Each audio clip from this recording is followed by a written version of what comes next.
إن الحمد لله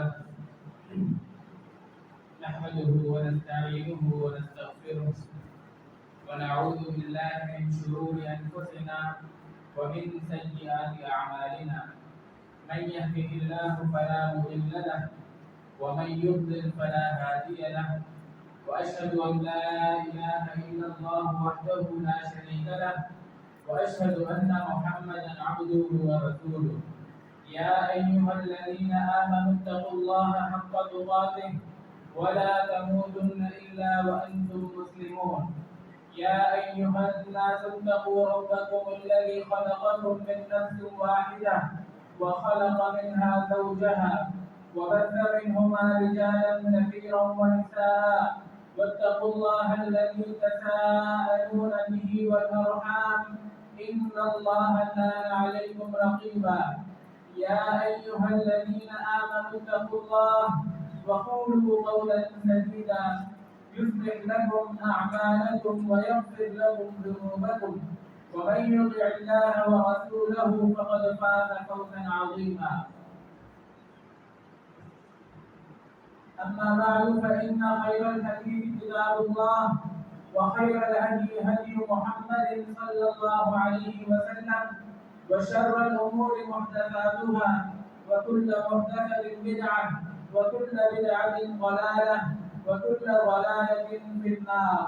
من يطع الله ورسوله فقد رشد ومن يعص الله ورسوله فقد ضل.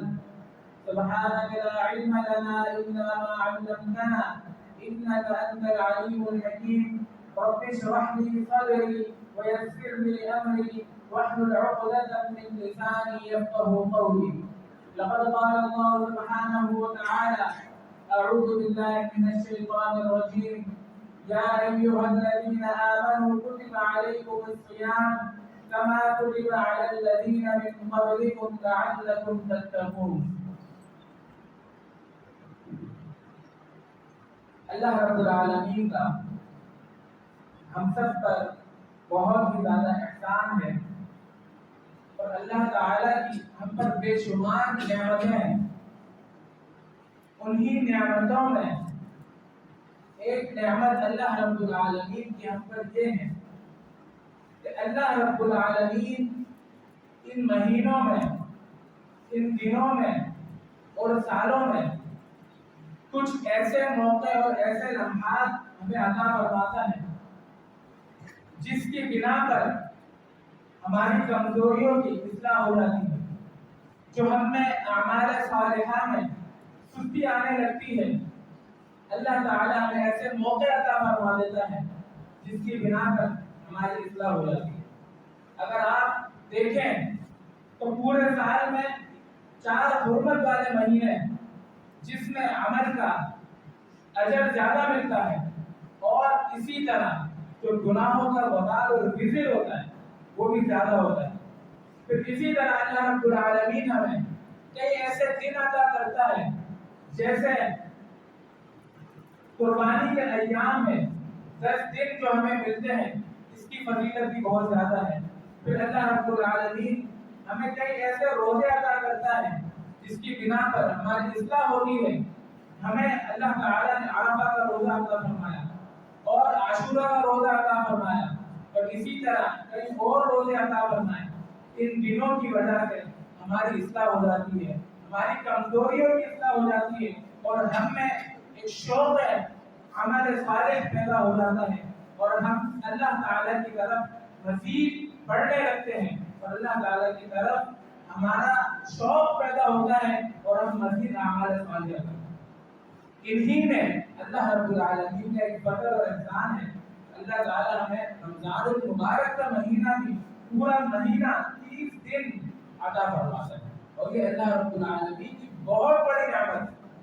اس کا اندازہ نہیں لگا سکتے. اگر ہم سلف صالحین کی زندگیوں پر دیکھیں تو 6 مہینے وہ یہ دعا کرتے ہیں: اللہم بلغنا رمضان، اے اللہ ہمیں رمضان کا مہینہ عطا کر. اور پھر جب رمضان آتا تو ایسی محنتیں کرتے ہیں کہ ہم اس کا تصور بھی نہیں کرتے. اور صرف یہی نہیں بلکہ جب رمضان کا مہینہ ان سے رخصت ہو جاتا تو 6 مہینے کی دعائیں کرتے رہ جاتے کہ اللہ تعالیٰ ہماری عبادتوں کو، ہماری محنتوں کو قبول فرمائے۔ اور کیوں نہ ہو اس وقت عظیم مہینہ نبی صلی اللہ علیہ وسلم نے جب یہ مہینہ آتا، نبی صلی اللہ علیہ وسلم صحابہ کو بھی خوشخبری دیتے، نبی صلی اللہ علیہ وسلم اس کے فضائل بیان کرتے اور صحابہ میں شوق پیدا فرماتے، رغبت پیدا فرماتے کہ یہ ایسا عظیم مہینہ ہے کہ اس کے آنے کی وجہ سے شیاطین کو بند کر دیا جاتا ہے، جنت کے دروازے کھول دیے جاتے ہیں، جہنم کے دروازے بند کر دیے جاتے ہیں۔ اور اس قدر عظیم مہینہ، اس قدر اس کے فضائل کہ اگر ہم دیکھیں اللہ تعالیٰ نے اس میں ہمیں روزے عطا کیے، اللہ تعالیٰ نے اس میں ہمیں تراویح کی جو نعمت ہے اس سے بھی اللہ تعالیٰ نے ہمیں توفیق دی ہے اور اللہ تعالیٰ نے وہ ہمیں عطا فرمائی ہے۔ اور پھر اس کے ساتھ ساتھ کئی ایسی چیزیں ہیں جو صرف ہمیں رمضان میں ہی لیلۃ القدر کی عظیم رات جو 1000 مہینوں سے بہتر ہے، وہ بھی اسی ماہ مبارک میں، لیکن ان سارے فضائل، ان ساری نعمتیں اللہ تعالیٰ تو ہمیں دے، لیکن پھر اس کے باوجود کوئی اس سے فائدہ حاصل نہ کرے تو اس کے بارے میں نبی صلی اللہ علیہ وسلم نے کس بد دعا پر آمین کا، جبریل علیہ السلام نے بد دعا کی، نبی صلی اللہ علیہ وسلم نے آمین کا، اور کیا ہی وہ بد دعا اور آمین کہنے والی کون سی شخصیت، پھر وہ بد دعا کیسے رد ہو سکتی ہے؟ اور وہ کیا بد دعا کی کہ اللہ تعالیٰ کی رحمت سے دوری ہو اس شخص کے لیے جو رمضان کے یہ عظیم مہینہ پالے اپنی مغفرت نہ کرا۔ تو یہ اس قدر عظیم مہینہ کہ نبی کریم صلی اللہ علیہ وسلم کے صحابی ابو طلحہ رضی اللہ عنہ، ابو طلحہ رضی اللہ عنہ نے خواب دیکھا۔ وہ کہتے ہیں کہ میں نے دیکھا کہ جنت کا دروازہ ہے اور ایک شخص ہے، وہ سب سے پہلے 2 صحابی میں سے ایک صحابی کو اندر آنے کی اجازت دیتا ہے، پھر اس کے بعد دوسرے صحابی کو اندر آنے کی اجازت دیتا ہے، اور پھر مجھے کہتا ہے کہ ابھی تمہارا وقت نہیں آیا۔ اب یہ کون تھے؟ یہ 2 صحابہ کون تھے؟ ان کے بارے میں آتا ہے کہ یہ 2 عظیم صحابی تھے جنہوں نے اسلام قبول کیا۔ ان میں سے ایک بہت ہی زیادہ محنت کرنے والا، بہت ہی زیادہ جدوجہد کرنے والا اور بہت زیادہ اس میں رغبت تھی، اور موقع آتا ہے جہاد کا، وہ جہاد میں جاتا ہے اور شہید ہو جاتا ہے۔ دوسرے صحابی انہیں موقع ملتا ہے اور مزید وہ عبادتیں کرتے ہیں، اللہ تعالیٰ کی اطاعت و فرما برداری میں دن گزارتے ہیں، اور 1 سال بعد تقریباً ان کا انتقال ہوتا ہے۔ تو پہلا شخص وہ ہوتا ہے کہ جو بعد میں اس کا انتقال ہوا، جو شہید نہیں ہوا، تو سب سے پہلے جسے اجازت دی گئی وہ شخص تھا جس کا بعد میں انتقال ہوا تو شہادت کا موقع نہیں ملا۔ دوسرے نمبر پہ شہید کو دعوت دیا جاتا ہے، وہ جنت میں داخل ہوتا ہے۔ صحابہ کرام حیران ہو جاتے ہیں کہ یہ کیا معاملہ ہے؟ نبی صلی اللہ علیہ وسلم کو بیان کرتے ہیں، نبی صلی اللہ علیہ وسلم پوچھتے ہیں کیوں اس پر تعجب کر رہے ہو، ایسا کیا ہے اس میں؟ صحابہ کرام بیان کرتے ایک شہید ہے اور دوسرا وہ شخص ہے جو شہید نہیں ہوا، تو وہ پہلے کیوں جنت میں گیا جسے شہادت نہیں ملی؟ نبی صلی اللہ علیہ وسلم نے کیا خوبصورت جملے ارشاد فرمائے، کیا فرمایا؟ کیا اس نے رمضان کا مہینہ نہیں پایا؟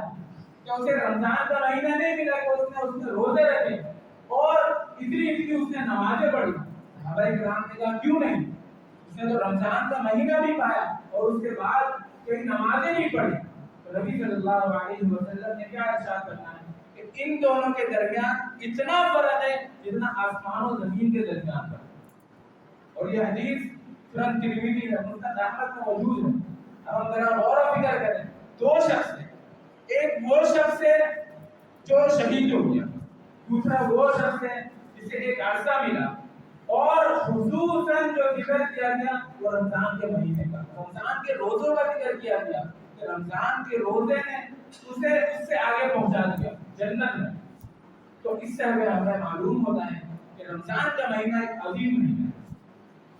اور آج کے اس خطبے میں میرا مقصد رمضان کے فضائل پر تفصیلی گفتگو کرنا نہیں ہے، بلکہ جو میرا مقصد ہے وہ یہ ہے کہ اب اس سارے فضائل جو ہم سنتے رہتے ہیں، تفصیل کا موقع نہیں، ان سارے فضائل کی بنا پر ہم رمضان کا استقبال کیسے کریں؟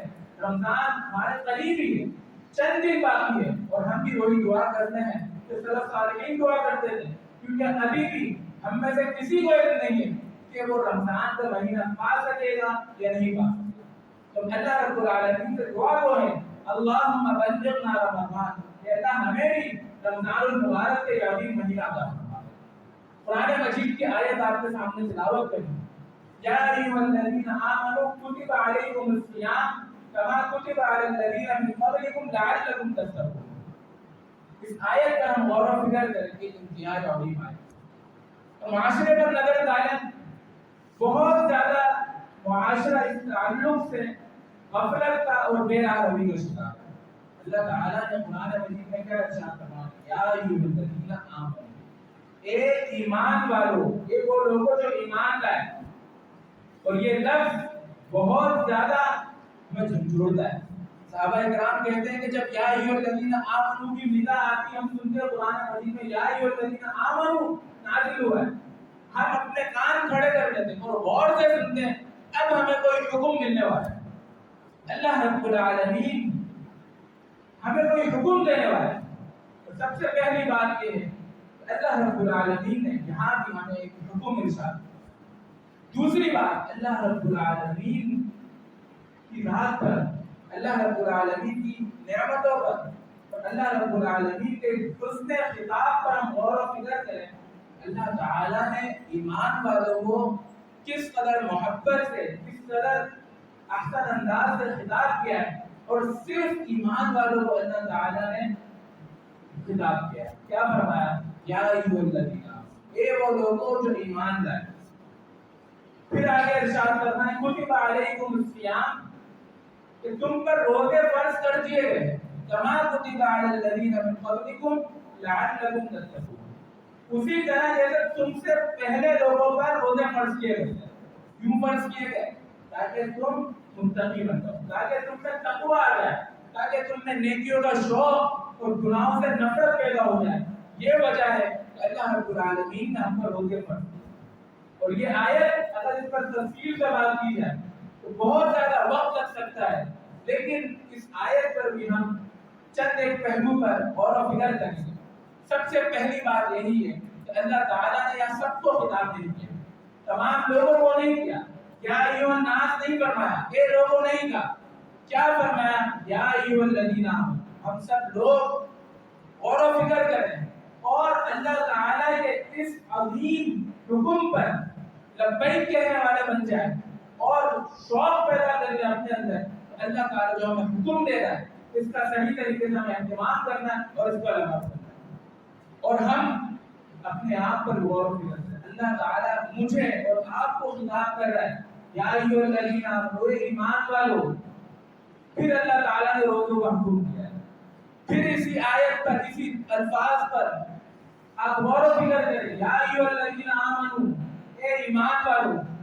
کیا ہم ایمان والے ہیں کہ نہیں ہیں؟ پھر اللہ حکم ہے کہ تم پر روزے فرض کیے گئے۔ اس کا کیا مطلب ہے؟ اس کا مطلب یہ ہے کہ ہم سب سے پہلے اپنے ایمان کی اصلاح کریں اور ہم اپنے ایمان پر غور و فکر کریں۔ کیا ہم ان الفاظ پر پورے اترتے ہیں کہ نہیں اترتے؟ ہم اپنے ایمان کی اصلاح کریں اور ہمارے ایمان میں ذرہ برابر بھی کوئی شک، کوئی کمی، کوئی خامی نہیں ہونی چاہیے۔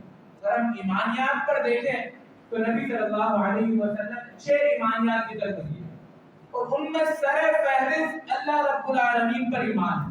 ان تؤمن باللہ، ایمانیات کیا ہے؟ 6 ایمانیات ہیں۔ اللہ تعالیٰ پر ایمان لاؤ، اس کے فرشتوں پر ایمان لاؤ، اس کی کتابوں پر ایمان لاؤ، اس کے رسولوں پر ایمان لاؤ، اور تقدیر پر ایمان لاؤ، اور آخرت کے دن پر ایمان لاؤ۔ اور ان میں سر فہرست اللہ رب العالمین پر ایمان ہے، کہ اس اللہ کو ایک مانو، اس اللہ کے رب ہونے کا اقرار کرو، صرف اسی اللہ کو اپنا داتا، دستگیر، مشکل کشا، حاجت روا، صرف ایک اللہ کو سمجھو۔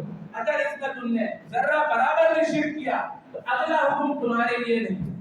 اگلا حکم تمہارے لیے نہیں ہے اور کوئی فائدہ نہیں ہے جب تک تمہارا ایمان درست نہیں ہے. روزوں کا، نمازوں کا، زکات کا، تراویح کا، جہاد کا، حج کا، عمرے کا، کسی کا کوئی فائدہ نہیں ہے جب تک تم یا ایھا الذین آمنوا پر پورے نہیں اترتے.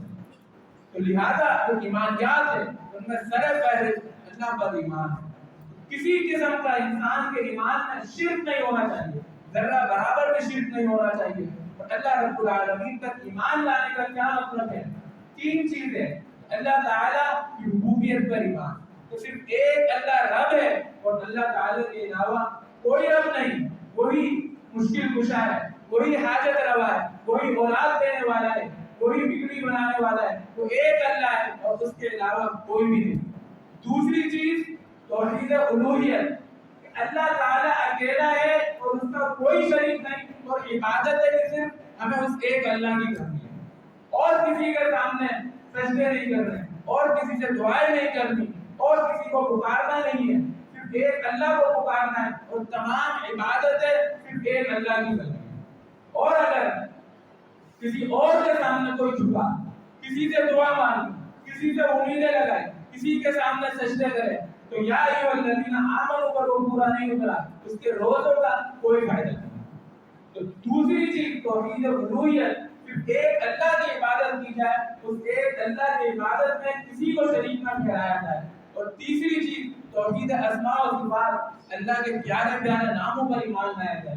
اللہ تعالیٰ کی جو اچھی صفات ہے ان پر ایمان لایا جائے، اور جو اللہ تعالیٰ کے ساتھ خاص ہے اسے اللہ تعالیٰ کے ساتھ ہی خاص رکھا جائے. کسی اور کو وہ نام نہ دیے جائے، کسی اور کو وہ صفات نہ دی جائے، کسی اور کو اللہ کے علاوہ عالم الغیب نہ مانا جائے، کسی اور کو اللہ تعالیٰ کے علاوہ وہ نام نہ دے دیے جائے جو اللہ تعالیٰ کے ساتھ خاص ہے.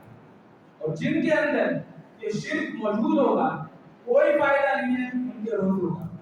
تو ہم یہاں پر سب سے پہلے اپنے ایمان کی اصلاح کریں، اپنے ایمان پر غور و فکر کریں اور اس کی تجدید کریں کہ یا ایھا الذین آمنوا پر پورا اترتے ہیں کہ نہیں اترتے.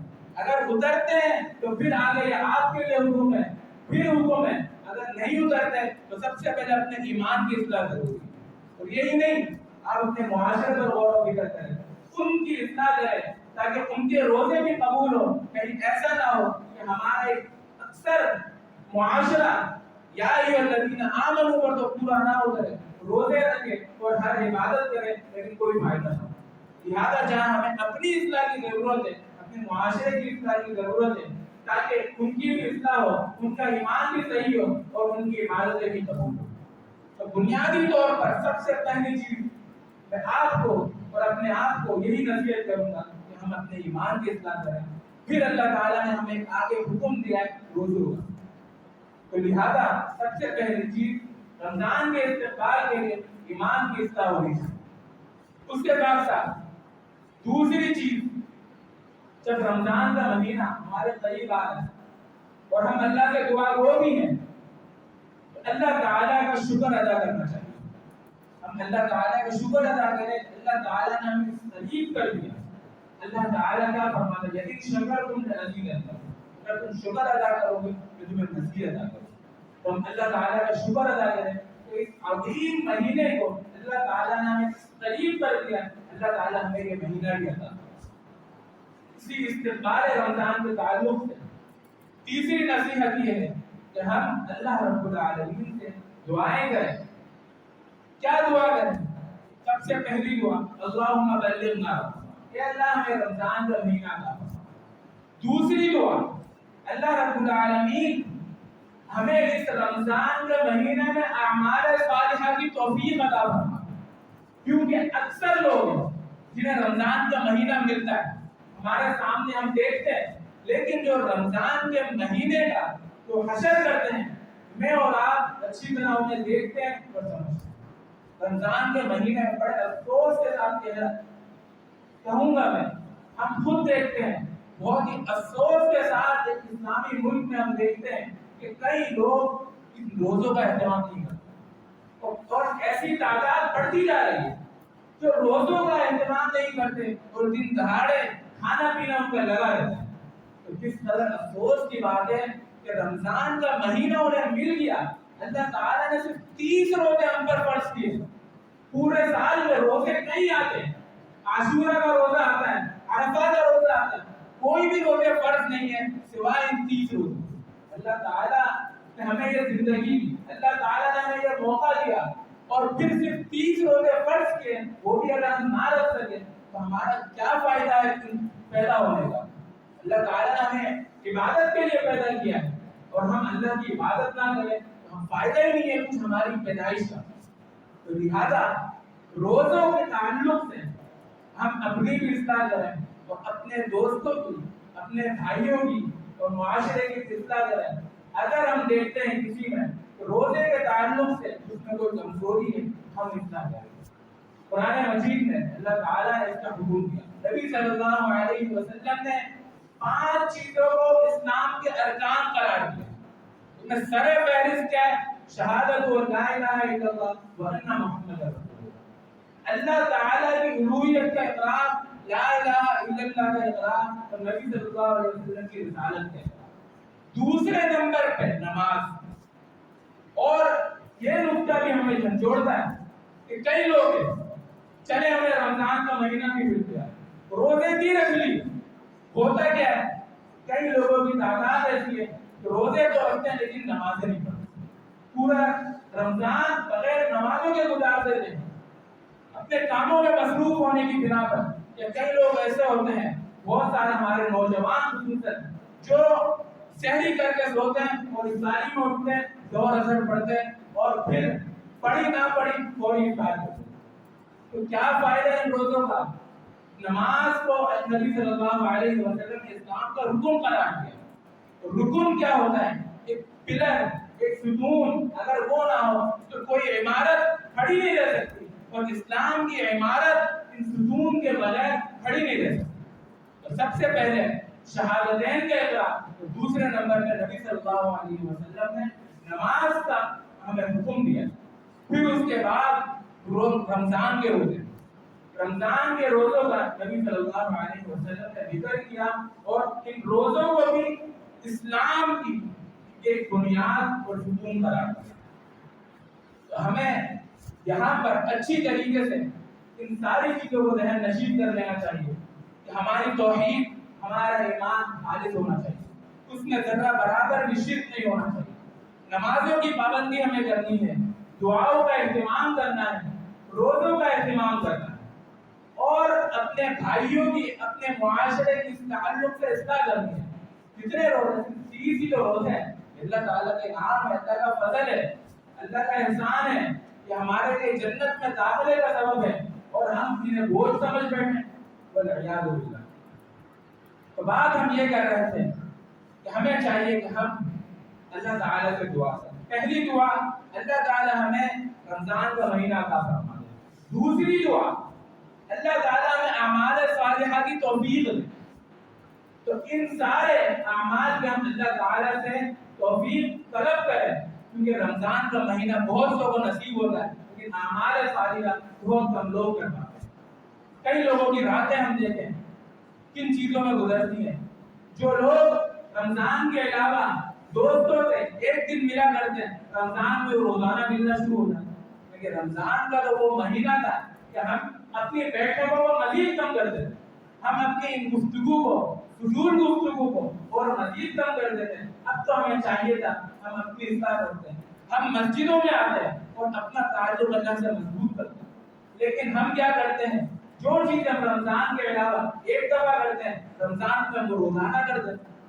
تو رمضان کا مہینہ ایک بہت عظیم مہینہ ہے, ہم اس کی عظمت کو, اس کی فضیلت کو سمجھیں, ہم اپنی اصلاح کریں. اور یہ رمضان کا مہینہ وہ مہینہ ہے کہ جو بہت سارے لوگوں کی, بہت سارے نوجوانوں کی اصلاح کر دیتا ہے. اور کئی ایسے موقع اور کئی ایسے نوجوان ہیں جنہیں آپ بھی جانتے ہوں گے, ہم بھی جانتے ہیں, کہ جن کی اصلاح کا سبب یہ رمضان کا مہینہ تھا, جن کی اصلاح کا سبب رمضان کے مہینے کا اعتکاف پڑا.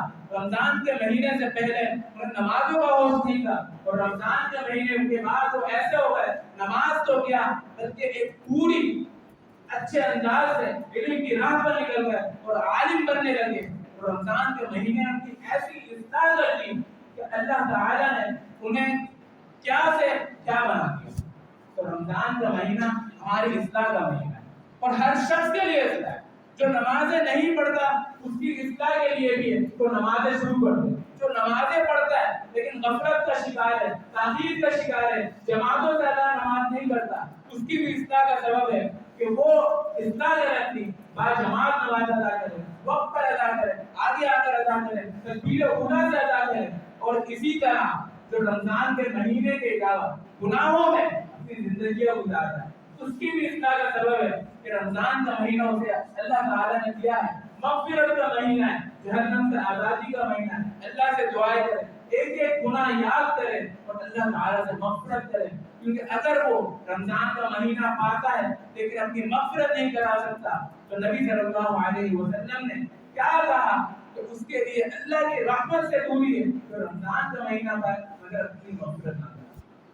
تو اپنے گناہوں کو سوچیں، اپنے پر نظریں ڈالیں، ایک ایک گناہ کی فہرست بنائیں، اپنے ذہنوں میں بنائیں اور اللہ تعالیٰ سے دعا کریں، اور ہر قسم کے گناہوں سے اللہ تعالیٰ سے استغفار کریں۔ یہ دوسری دعا ہے کہ ہم اللہ تعالیٰ سے دعا کریں، اللہ تعالیٰ ہمیں اعمال صالحہ کی توفیق دے، دعاؤں کی توفیق دے، نمازوں کی توفیق دے، تراویح کی توفیق دے، زکوٰۃ کی توفیق دے، اور اسی طرح عمرے کی توفیق دے کہ رمضان کے مہینے میں عمرہ کرنا اس کا ثواب حج کے برابر ہے۔ توبہ کی توفیق دے، ہر قسم کے گناہوں کو چھوڑنے کی توفیق دے، اور رمضان کا مہینہ جب ہم سے رخصت ہو تو ہماری مغفرت ہو جائے۔ اللہ تعالیٰ سے دعائیں کریں اور اپنا ایک شیڈول بنا لیں، ایک منظم کر لیں اپنے اوقات کو کہ رمضان کا مہینہ ہمیں کس انداز سے گزارنا ہے۔ ابھی سے سوچیں کہ رمضان کا مہینہ ہمیں کس انداز سے گزارنا ہے، روزہ کیسے گزارنا ہے، تراویح کہاں پڑھنی ہے، کس انداز میں پڑھنی ہے، اور قرآن مجید کا ترجمہ پڑھنے کی کوشش کریں، اس پر عمل کرنے کی کوشش کریں، قرآن کے ساتھ اپنا تعلق مضبوط کر لیں تاکہ رمضان کا مہینہ جب گزرے ہماری اصلاح ہو جائے، ہماری تبدیلی کا سبب بن جائے، اور آگے ہم اسی پر اپنی زندگی گزاریں، اور جب ہمیں موت آئے تو اللہ تعالیٰ کے اس فرمان کے مطابق وَاعْبُدْ رَبَّكَ حَتَّىٰ يَأْتِيَكَ الْيَقِينُ، اپنے رب کی عبادت کرتے رہو یہاں تک کہ تمہیں موت آئے۔ اور آخر میں تیسری دعا یہ کریں کہ اللہ تعالیٰ ہماری اس کوششوں کو، کاوشوں کو اللہ تعالیٰ قبول فرما لے۔ یہ تین دعائیں کرتے رہیں اور اس کے ساتھ ان تمام چیزوں کے ساتھ رمضان کا استقبال کریں۔ اللہ تعالیٰ ہم سب کی اصلاح فرمائے۔ اقول قولی ھذا واستغفر اللہ لی ولکم وآخر دعوانا الحمد للہ رب العالمین۔